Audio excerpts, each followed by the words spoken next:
Philippines is facing a serious battle against colorectal cancer. It is the third most common cancer in the country and ranks fourth among cancer-related deaths in Filipinos.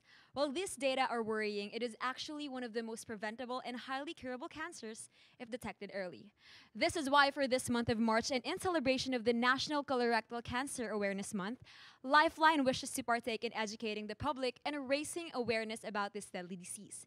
Good afternoon, everyone. I am Joanne Villanueva, your host, and today I will be joined by a team of experts who will enlighten us on colorectal cancer. Keep watching to know about its symptoms, early detection, and treatment. This is Lifeline, where we improve our lives by feeding our minds.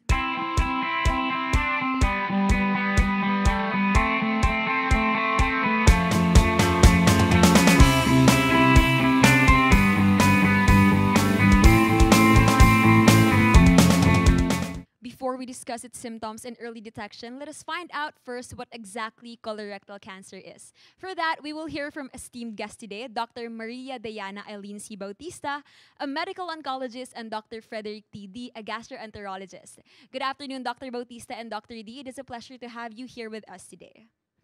Good So, afternoon, Joanne. Good afternoon po. Like I said earlier, we want to start with a clear definition of colorectal cancer. So please enlighten us, what is colorectal cancer, Dr. Dy? Dr. Bautista. So, good afternoon, everyone. So, what is colorectal cancer? So, it is actually a malignancy that usually occurs either in your colon or in the rectum. So, usually the cells in your colon or in the rectum, usually they develop into polyps, or sometimes they then develop to malignancy, or sometimes the cells will just mutate. They will grow, and then they will cause your what you call your colorectal or your colon or rectal malignancies. So is it possible po na, since you said it's either colon or rectal cancer, is it possible to have both of it? Yes. Okay. So for the next question po, what causes this cancer? Okay, so what causes cancer? So sometimes it's from an inherited gene mutation, which is what we consider a non-modifiable risk factor. So the other modifiables are your lifestyle, alcohol intake, your smoking, your body weight. So those are some of the things that could cause your malignancies or your cancer. By you mean lifestyle? Ano pong klaseng lifestyle? Like what do people usually do that causes colorectal cancer po? Yes, so that would include your sedentary lifestyle, when you are obese, when you have a high BMI, when you drink a lot of alcohol or smoking. So those are some of the causes of your cancer. And they are what we call modifiable risk factors, meaning you can change them. So the non-modifiable ones are like inherited gene mutation. Okay, so for the next question, what screenings are to be done for those who are possible to have this colorectal cancer? Dr. D? Dr. D. Yeah. Well, we need to define first what we mean by screening. I think it is important to start with the word screening. When we say screening, these are patients or individuals without any symptom. Because for those with symptoms, we don't call them screening anymore because we are looking for a disease. So, screening is important for colorectal cancer, very similar to breast cancer or even prostate cancer, because we can actually improve the survival. More for colon, because colon is preventable, colon cancer. As mentioned by Dr. Bautista, she mentioned something about polyps, and these polyps, for some types, like the tubular type or the villus type, they may degenerate into malignancy. So if we can remove it earlier on, we can prevent colon cancer from happening. In fact, the U.S. National Polyp Study has shown this, that the mortality rate has actually reduced and the life expectancy of the Americans increased when they did colonoscopy to remove the polyp. So, let us define first who needs screening. So screening, average risk, we say 50 years and above. Recently, there's been a clamor from the U.S. to reduce the age from 50 to 45. But we don't know whether this also holds true in our setting, because we have to look at the incidence rate or the prevalence rate of cancer, colorectal cancer in the country, whether we are seeing more young patients developing cancer. In their part of the world, they are seeing more young patients developing colorectal cancer, and then they're reducing the cut-off or the age wherein they need screening. So that's the first. As I mentioned, it is preventable, and therefore, anyone above 50, if you want to feel clean and to be beautiful, not only from the outside and inside as well, then screening is important.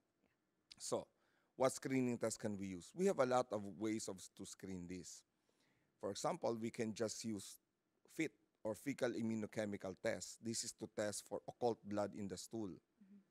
Occult, so for some, we don't see it, although it may become positive. Very similar to litmus paper, that it will change color depending on the acidity, whether it's basic or acid. So this will become positive if there's a minute amount of blood in your stool. Normally, we shouldn't be seeing any blood.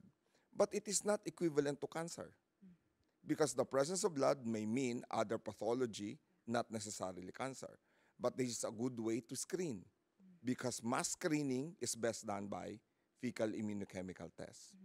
Some would do CT colonography. Using CT scan with a special software, we can look at the colon, very similar to what you're looking at colonoscopy.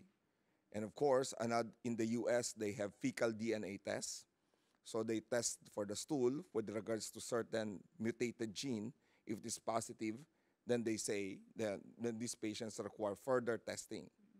So if you look at all of these tests that I'm saying, they are non-specific, because you're looking at blood, you're looking at fecal DNA, you're looking at this. It doesn't mean there's cancer. It can only mean there's something there that warrants further investigation. But for us, for some of our patients, they want to circumvent all of this and go straight to the thing. So for a lot of my patients, they would choose colonoscopy. So what is colonoscopy? It's a long tube wherein we insert in the rectum. There's a camera. Then we look at the lining of the large intestine, the rectum, up to the end of the colon, which is the cecum. And then we carefully examine. We look for polyps. Remember, screening, no symptom. And therefore, we're not looking for cancer. But of course, rarely, we find early cancer. But because we are looking for early or prevention, then we're looking for polyps that we can actually remove. So we can also remove it at the same time.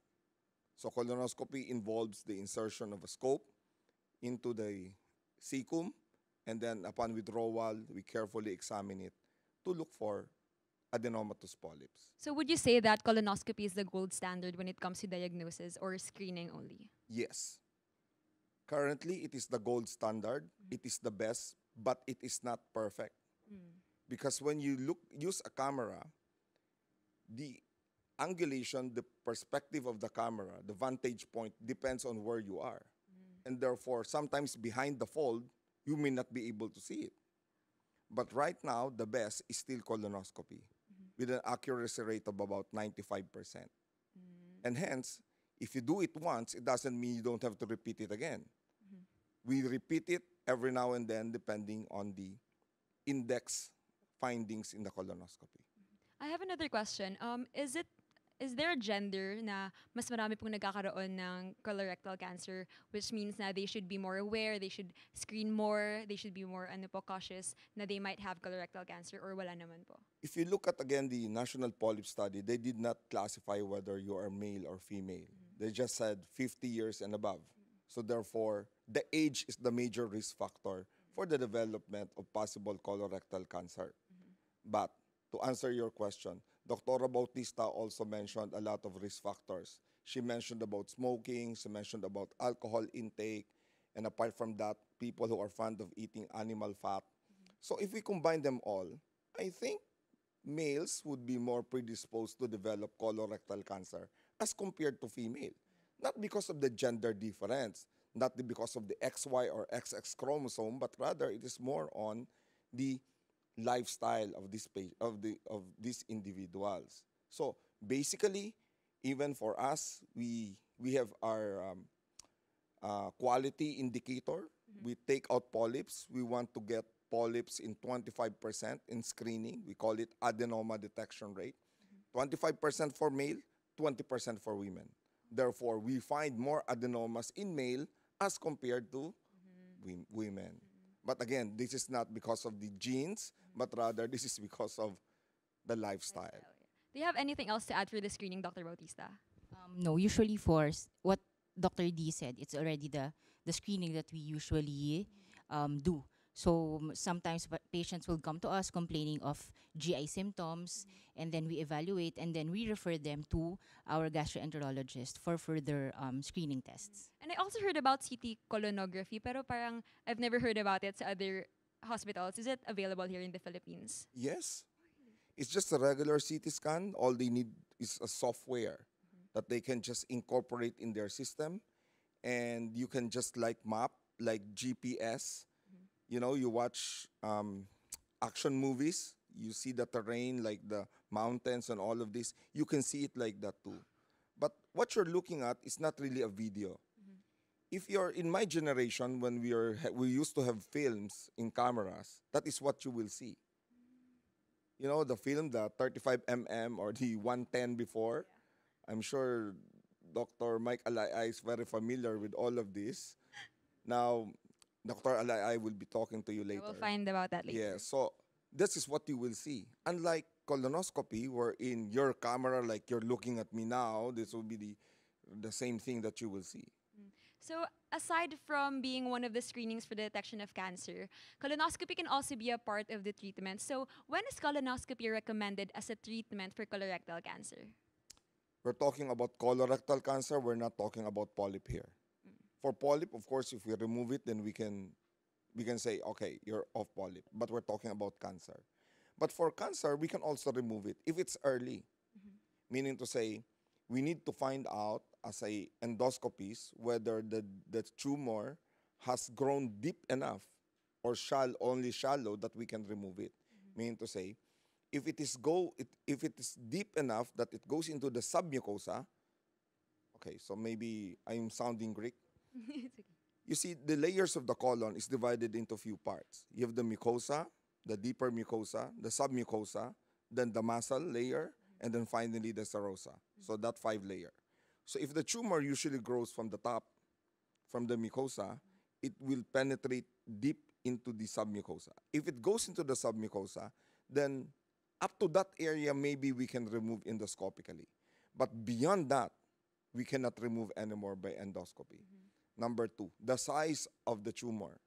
If the size is more than 2 centimeters, we don't remove. If there's an ulcer, we also don't remove. We ask our good friend, Dr. Alay-Ay, to remove it for us. That is because if there's an ulcer, we expect it to be deep. So that is what we do. No?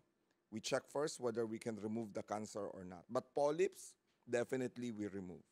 But polyps is not cancer. But some of them may have high-grade dysplasia, which is also early cancer. All right, since we're talking about colonoscopy, what would the patient experience after taking it? The colonoscopy po. Well, I just had mine, and I didn't feel anything. So it's not, you shouldn't be fearful about it. Yeah, I didn't feel anything. I should have done it awake, but I was asleep. But of course, it's nothing. You didn't feel anything afterwards naman? No. Now we are using a different gas. We're using carbon dioxide to inflate the colon. We use air to inflate it. Where we're using carbon dioxide now, and carbon dioxide is absorbed very fast. And therefore, sometimes they may have a little bit of pain because of a little bit of cramping, but that's about it. All right. So, all right. What would you say are the other risk factors that patients should look out for, or they should change with their lifestyle to avoid having colorectal cancer po? Dr. Bautista? So as mentioned a while ago, so that's your sedentary lifestyle, your alcohol consumption, the type of meat, as mentioned by Dr. D, of what you eat, if you have little of fiber or vegetable, fruits in your diet.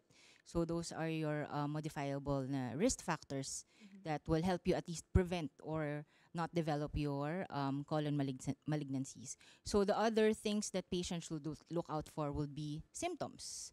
So some patients will just disregard abdominal pain, or if there is blood in their stool, or if they lose weight that was they did not diet or did not do anything, but they just lose weight. So there are some of the symptoms or what patients feel that they should be conscious enough and seek the help of doctor to explain or to at least figure out what is happening.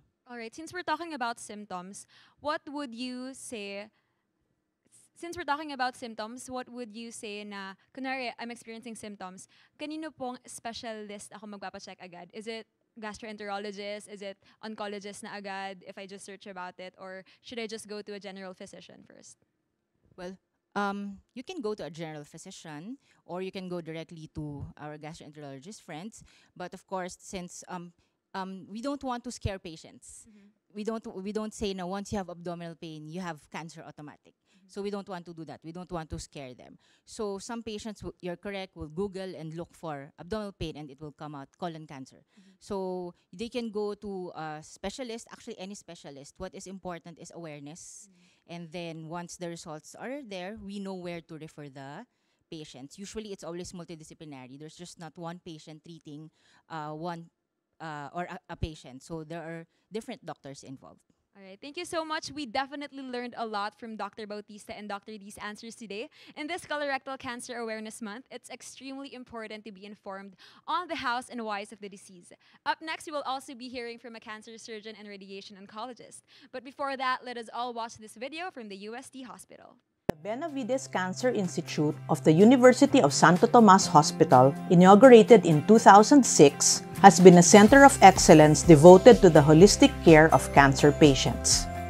It integrates education, training, and research guided by Christian faith and morals. The institute commits itself to dedicated, competent, and compassionate cancer care delivery. Even in this time of pandemic, we are ready to serve our patients and ensure their welfare by implementing safety protocols.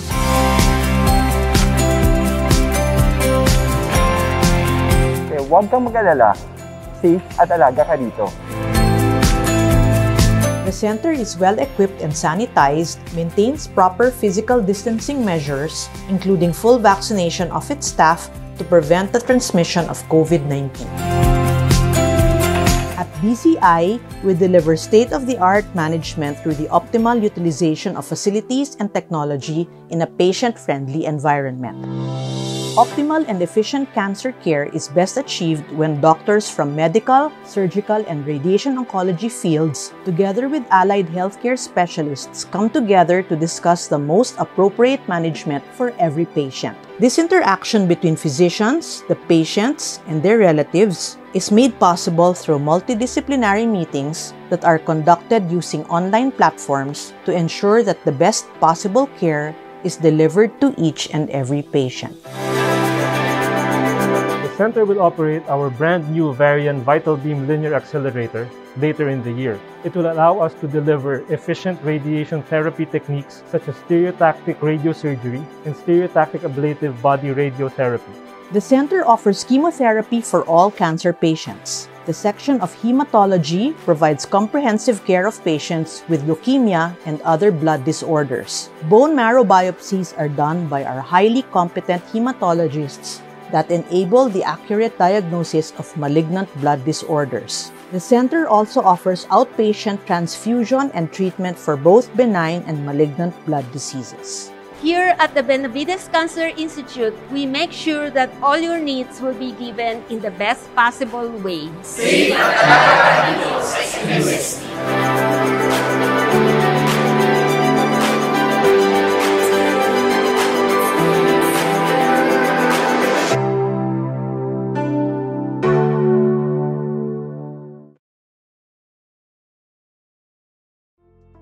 Earlier, Dr. Bautista and Dr. D explained to us what colorectal cancer is. This time, we will be hearing from Dr. Agas, a radiation oncologist, Dr. Alay-Ay, a cancer surgeon, and still with us is Dr. Bautista to discuss in detail how exactly treatment for colorectal cancer works.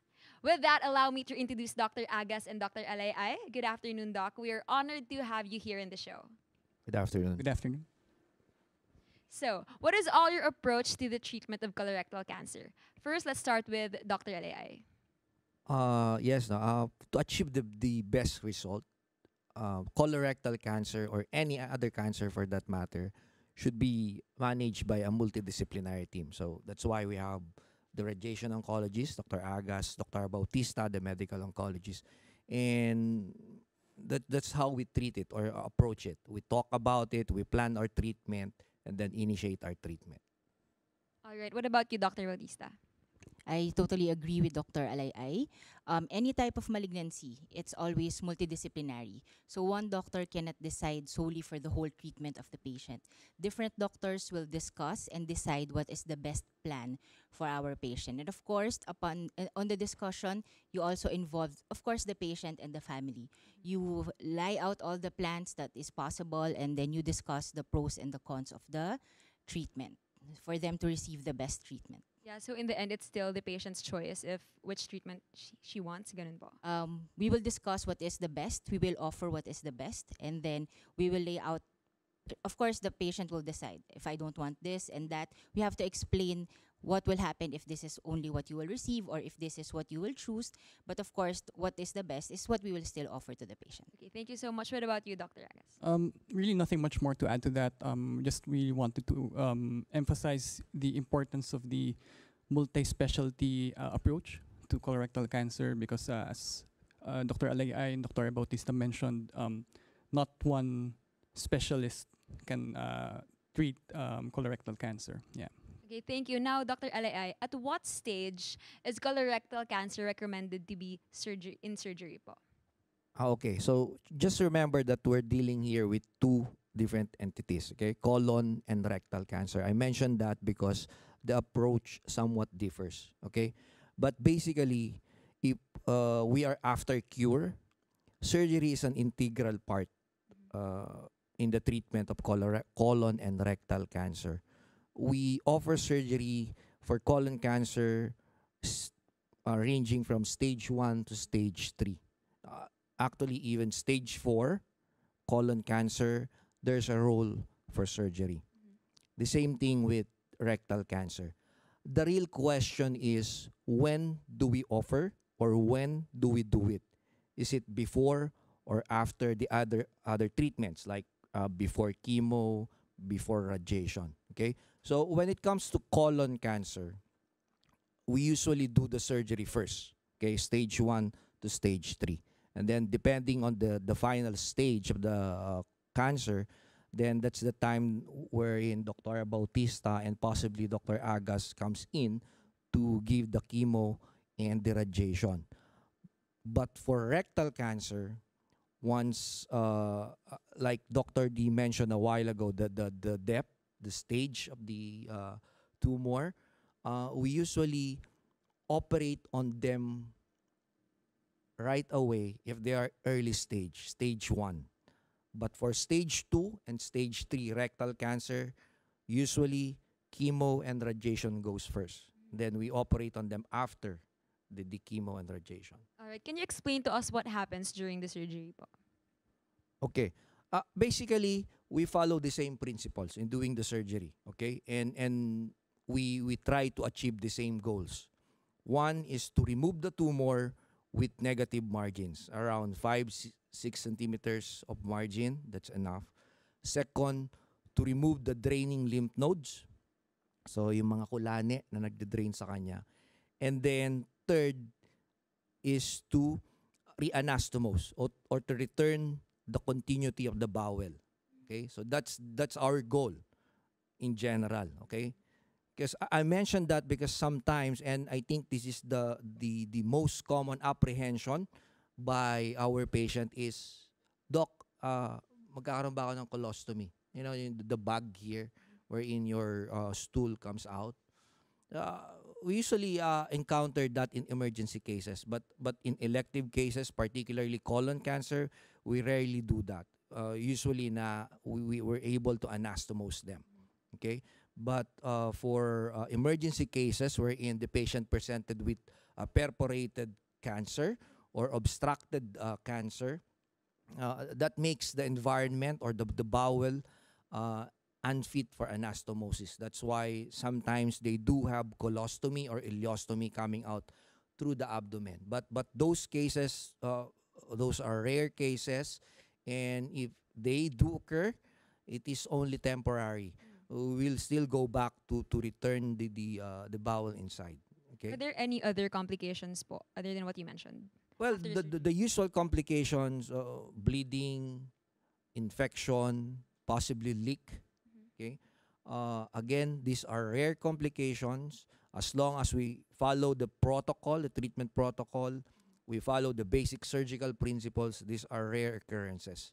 Okay. So on top of that, for rectal cancer, because of its anatomical location, there are other additional complication that's not seen in colon cancer surgeries, and that is the complication pertaining to the continence.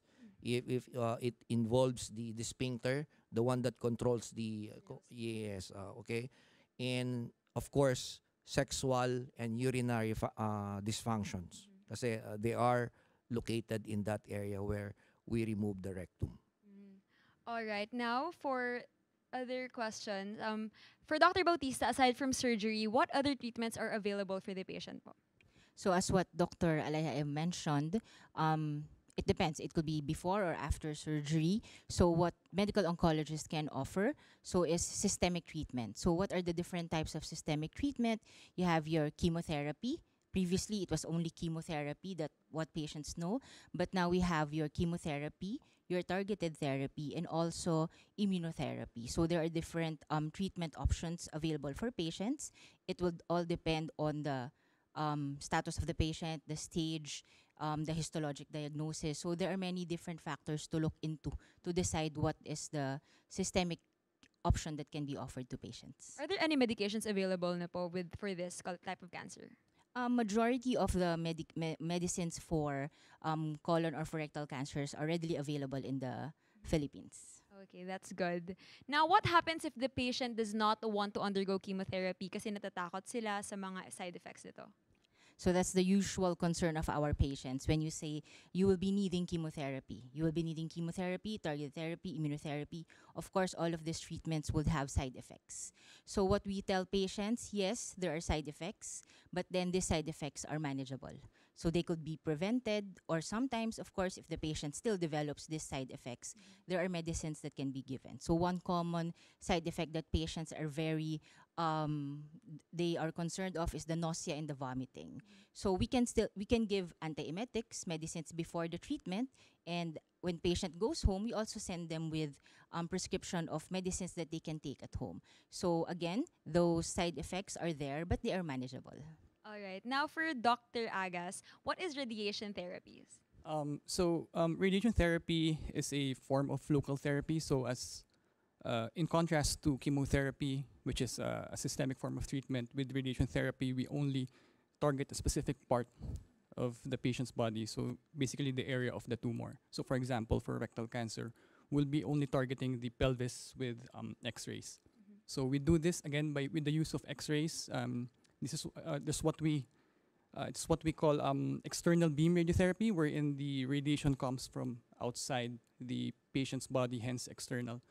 And we use high energy X-rays. So these are X-rays that are more powerful than the usual X-rays, that they are able to damage or kill cancer cells. So, and this is given in consecutive daily fractions or daily sessions. So for colorectal cancer or rectal cancer, we usually give around 25 to 28 total daily fractions of radiotherapy. When is radiation therapy used as a treatment for colorectal cancer? I think Dr. Alay-Ay mentioned this a while ago. For colon cancer, its radiotherapy is very rarely used outside of very special cases, which we don't need to discuss. But for rectal cancer, it's pretty much a part of the treatment paradigm. As Dr. Alay-Ay mentioned, it's a part of the standard treatment for stage 2 and stage 3 rectal cancer. So basically, those patients with rectal tumors that are more advanced, or rectal cancers which already spread to the lymph nodes in the pelvis. And the goal of radiotherapy is to help with the resection. So we give radiotherapy before surgery for stage 2 and stage 3 rectal cancer, hopefully to decrease the size of the tumors and sterilize the area so that we can help Dr. Alay-Ay, the surgeons, to to do a more clean resection. I'd also like to ask, what are the other types of cancer that can be treated with radiation therapy? Oh, Or we won't.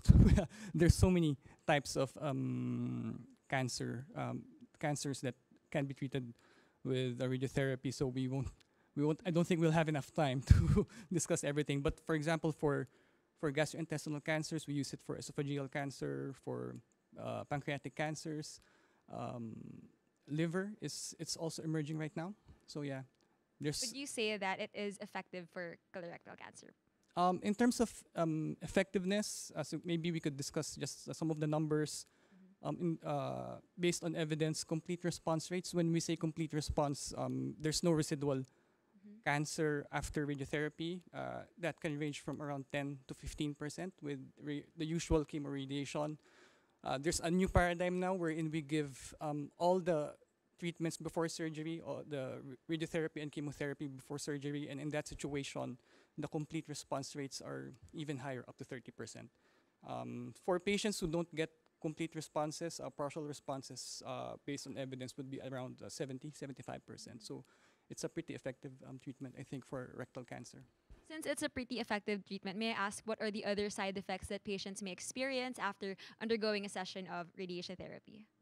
Side effects, the side effect profile is a little bit different with chemotherapy because we're just targeting a specific location of the patient. So it's only the area that's being treated with the x-rays that might develop some side effects. So most of these side effects are mainly due to some temporary inflammation of the normal organs that will be hit by the x-rays. So the most common would be side effects with the rectum, because we won't be able to avoid the rectum. That's our target, no? So when the rectum reacts to the radiation, there might be some changes with the bowel movement. So diarrhea is a pretty common side effect, which is very much controllable with antidiarrheals. The bladder is right in front of the rectum, so that's not going to be treated intentionally, but there's might be some radiation dose to the bladder, so there might be some symptoms with the waterworks as well. But we do see these patients at least every week during treatment to manage these side effects. So we have several medications that we can use to minimize or limit these side effects. All right, so how do you monitor patients after they have received any of these treatments? Let's start with Dr. Alay-Ay. We usually send them to Dr. D, for monitoring, since the thing that we want to look out for is, aside from the recurrence in the area where we cut the original tumor, is the occurrence of other tumors within the large the large intestine. So we can only see this through colonoscopy. So they usually do it a year after, and then if that's normal, they do it 3 years after that, and then 5 years, then so on and so forth. Apart from that, Dr. Bautista, do you have anything else to add? Yes, we do surveillance after patients are treated with either the colon or the rectal malignancy. So surveillance, as mentioned by Dr. Alay-Ay, is usually done colonoscopy after 1 year of treatment, and then history and physical examination after treatment is very, very important. So we usually do this every 3 to 6 months, sometimes earlier, depending on the symptoms of the patient. So it's very important to explain to the patients what you have to look out for after treatment. Imaging, it will depend on the stage, or sometimes again on the symptoms of the patient. So it's very important. The patient's follow-up will still continue, and it will not stop after treatment. So usually it will be frequent in the first 2 years, and then it will the distance or the time or the interval will be longer as the years go by. Okay, thank you so much. What about you, Dr. Agas?